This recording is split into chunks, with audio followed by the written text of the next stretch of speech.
There's a rather large group of NBA fans who still remain salty over the decision to name this man MVP not once, but twice. And who could blame them? Somehow a scrawny white 6'3" dude made his way to the peak of the NBA and changed the game. But how did he do that? Ladies and gentlemen, welcome back to another video about the National Basketball Association. I'm Jay, and today we're looking at the most unlikely MVP winner in NBA history, Steve Nash. We're gonna unpack the unlikely path that Steve Nash took to becoming a two-time league MVP, how along the way he helped mold and shape the NBA and basketball as we know it today. We're also gonna look at, were other people like Kobe Bryant snubbed for those MVP awards? It's all coming up, man, so let's get right into it. The year is 1992. The country is Canada. Yes, he was born in South Africa, but from the time he was 1 year old, Steve Nash was raised in a hockey-loving winter wonderland of a country that, well, had zero basketball history at that point. Steve Nash was fresh off winning the 1992 AAA Provincial Basketball Championship and bringing home the best player honors along the way, the highest honors that a teenager in British Columbia, Canada could achieve. This man right here, he changed the NBA.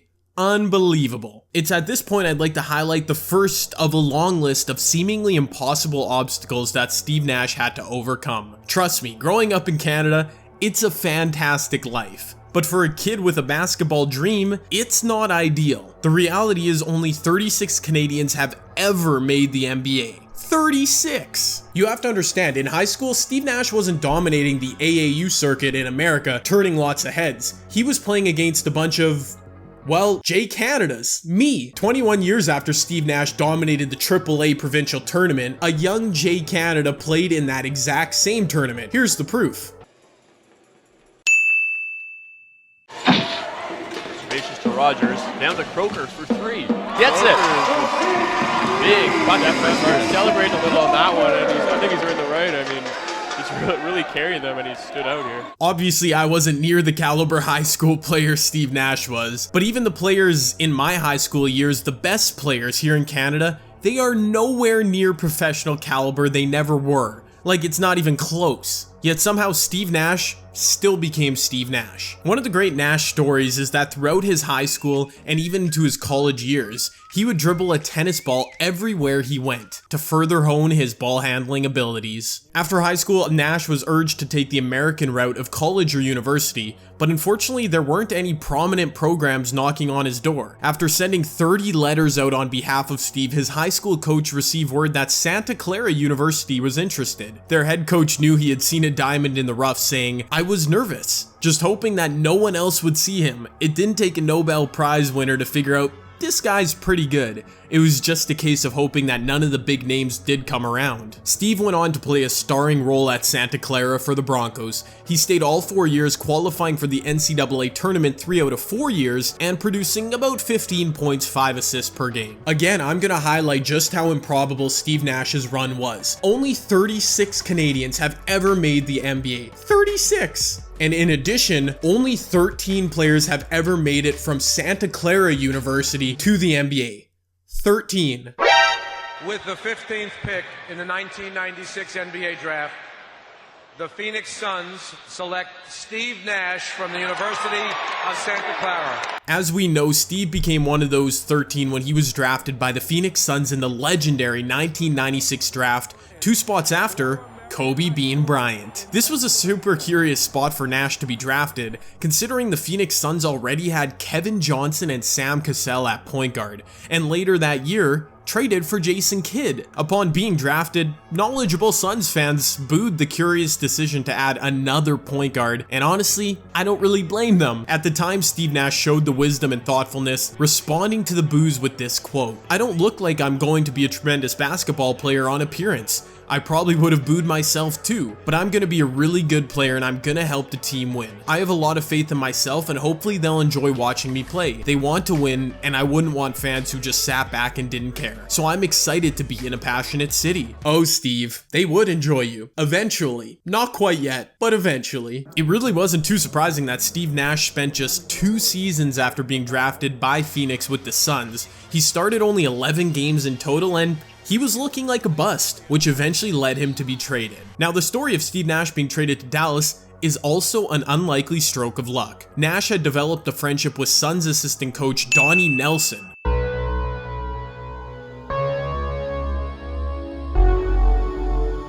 son of famed NBA coaching legend Don Nelson. And when Donnie took the job as assistant GM in Dallas, he convinced his father to take a flyer on the Canadian point guard, and thus Steve Nash was traded to Dallas. So here we are in 1998. Steve Nash has overcome the difficulty of making it from Canada to the NBA. He made it out of a not so prestigious American college. He made it out of an organization that had no reason to draft him with so many point guards, and Steve Nash decided frosted tips was the right move. Like, listen, we're gonna talk about MVP snubs later in this video, but I think one thing you and I can both agree on: Steve Nash snubbed good hairstyle and fashion sense his entire career. I mean, frosted tips, then the long scraggly hair. My guy Steve, what were you doing? Things weren't rosy right away in Dallas for Nash either. His first 2 years as a starter with the Mavericks saw him average single figures in scoring and begin his career-long battle with back and ankle injuries. One incident even led to Nash getting booed on his home floor in Dallas. Got traded from Phoenix to Dallas. Right. I was playing with a little bit of a back injury, and I just signed this big contract. And I think the people in Dallas were wondering why I signed this big contract. I hadn't really come into my own yet. Right. And there was this one game, it was sold out. And at one point, I started to get booed every time I touched the ball at home. And I'm the point guard, so I have the ball on a number of occasions if you haven't watched basketball before. So, it was one of those moments where you're like, I can't believe this is happening to me. But as we know, in addition to blossoming a friendship, Steve Nash and Dirk Nowitzki became one of the league's best duos, and Nash ripped off a 4-year stretch for the Mavs in which he produced near 17 points a game, 8 assists per game on just under 50% shooting. The Mavs, however, failed time and time again in the playoffs to the likes of San Antonio, the Lakers, Sacramento, which led to Nash once again being looked at as expendable, this time by Mavericks owner Mark Cuban. And this brings up the ultimate pivotal turning point in Steve Nash's career, the 2004 offseason. Sorry to interrupt here, folks, but this kind of seems like the perfect time for a what-if scenario.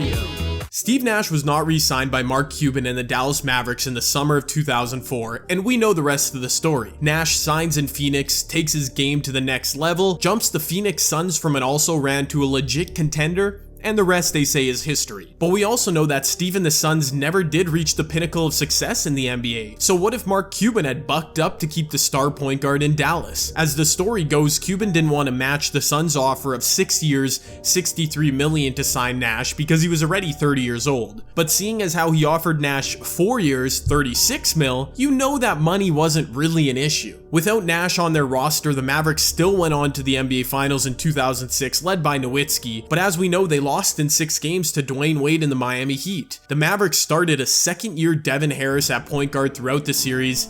He was not good. In fact, outside of Dirk and the emerging Jason Terry, the Mavericks were severely lacking offensively. In 2006, Mark Cuban went on David Letterman and wondered aloud, "Steve's a great guy, and I love him to death. But why couldn't he play like an MVP for us?" The numbers, though, bear out an interesting story in response to Cuban. As I mentioned earlier, in the 4 seasons prior to joining the Suns, Steve Nash was about 17 and 8 per game, almost 50% shooting, which, considering his MVP caliber running mate Dirk Nowitzki, was impressive to say the least, and not too far off from his MVP totals that would manifest in the years to follow. All of this is my effort to say, if Cubes and the Mavericks had bucked up to keep Steve Nash back in 2004, they probably would have won the NBA championship in 2006. His impact and development almost certainly would have put them over the top in 2006. Now let's play this out even further. In 2004, Steve Nash signed a 6-year contract with the Suns. Had he signed that same deal with the Mavericks, his contract would need renewal before the 2010-11 season, aka the year the Mavs did win the title over LeBron and the Heat. This is around the time when Nash started to see his play dip slightly, but by every metric he was still a far superior player to Jason Kidd,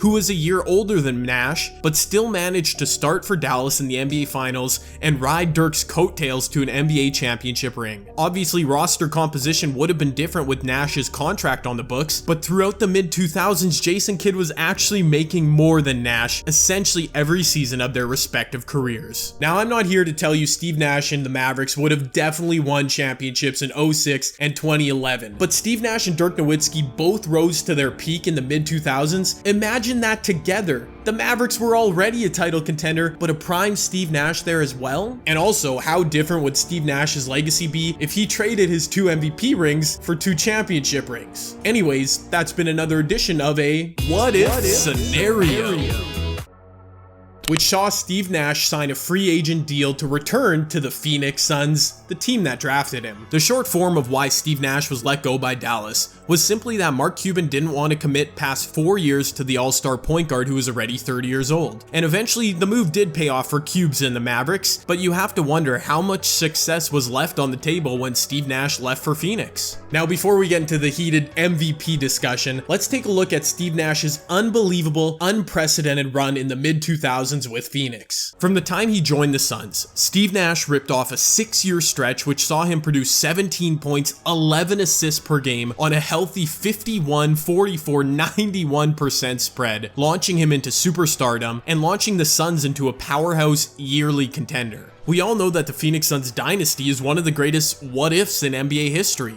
For example, what if Amari Stoudemire didn't miss the entire 2006 season? What if Tim Donahue wasn't involved in rigging games in the 2007 playoff series against San Antonio? And what if the Suns management group didn't think trading for an aging Shaquille O'Neal was a good idea? The Suns made the conference finals 3 times under Steve Nash and Mike D'Antoni's guidance, and did so in a way that was entirely counterintuitive to the way basketball was played in the mid-2000s. Steve Nash was the facilitator of the 7 seconds or less offensive system, which was basically an attempt by the Suns to push the pace, shoot a ton of 3-pointers and quick shots, and simply score way more points than the opponent. That kind of sounds, very similar to how basketball is played in 2019. Paul Flannery of SB Nation wrote a piece that summarized it perfectly in my opinion. It's hard to remember now, but the Suns felt like a countercultural movement as much as a basketball team. They played fast, free, and loose, and threatened to subvert the time-honored tropes that defense first, isolation basketball wins championships. Nash and the Suns attacked the entire ecosystem from the outside in with pick and rolls and wide open threes. That they couldn't ultimately succeed felt at the time like a tragic letdown. It's not an accident that a lot of the great early basketball writing on the internet was influenced by their philosophies. A kid from Victoria, British Columbia, Canada had a hand in shaping how the NBA is played today, and for me, I just still can't really get over that. But now, as I promised a few times, let's talk MVP, and was Kobe snubbed? Let's find out. The 2004-2005 MVP voting shakes out as you can see here. It was clearly a close battle between Steve Nash and Shaquille O'Neal. If you want to argue with me about advanced metrics which indicate Steve Nash was a horrible defender, I cannot dispute that. As a result, Shaq did measure out stronger that year in terms of analytics. But the context around the two players was key. Shaquille O'Neal joined a Miami Heat team that had made the second round of the playoffs the year prior, and boosted them to being a legitimate contender upon his arrival. Similarly, Steve Nash boosted the Suns into a contender status, but did so after joining a 29-win team, a basement dweller, and helping them make a legitimate Western Conference run. And while yes, his defense was below average at best, the Suns' strategy didn't encourage or assist Steve in becoming a better defender. The plan was simply to score more points and have Steve Nash do that. The narrative around Steve Nash and the Suns in 2005 and how he launched them to another platform really makes that MVP award an open and shut case for me. Also, it's worth keeping in mind that yeah, Steve averaged 15 points, 11 assists, which doesn't seem crazy by today's standards, but go compare the usage rates of say Steve Nash versus James Harden, it's impossible. The current day numbers are crazy. Let's move on to 2006, the infamous Kobe Bryant snub year in which he led the league with almost 36 points a game. While that's impressive, the facts are the facts. And once again, Steve Nash topped voting charts, followed by LeBron James, Dirk Nowitzki, and then Kobe Bryant in fourth. Kobe Bryant led the Lakers to 45 wins in 2006, but Steve Nash led the Suns to 54 and was without his secondary star Amari Stoudemire, who missed the entire season. In addition, while yes, the MVP is a regular season award, the 2006 playoffs saw Steve Nash lead the Suns on a 3-1 series deficit comeback against the one and only LA Lakers, yes, led by Kobe Bryant. So you tell me, in 2006, who was more valuable to their team? The back-to-back MVP award wins from Steve Nash will always stick out when looking back at NBA history, but who cares? In my opinion, that's how it should be. Steve Nash was not born and bred the same way as many other NBA stars were. His route to stardom in the NBA was completely different and extremely improbable. He will forever carry out one of the most intriguing legacies in NBA history because of how his career played out, and I'm not sure Steve Nash would alter the way it did play out, even if he had the choice. Upon being named a Basketball Hall of Famer, Nash gave this epic quote. "I heard someone once say there comes a day when they tell us all that we can't play anymore. We're not good enough, surplus to requirements, too slow maybe. When you're a teenager with outsized dreams and a growing obsession, and someone tells you this ain't gonna last forever, it's scary. I never forgot it." And that's it. The most unlikely MVP winner not once, but twice in NBA history, and the story of how he got there, Steve Nash. It's a pretty crazy one, man. He beat a lot of odds to get to the top of the NBA. I'd love to know what you guys think of Steve Nash. If you learned a little bit from this video, what you thought of what I had to say, go wild in the comment section, man. I'll be reading it. I'll be responding to some down below, so go nuts down there. If you do enjoy my content, make sure you hit my face right now, popping up on the screen. Also, 2 more videos should be popping up as well. Check those out. Show some love to those as well. I just said as well a bunch. But I'll see you guys in the next upload.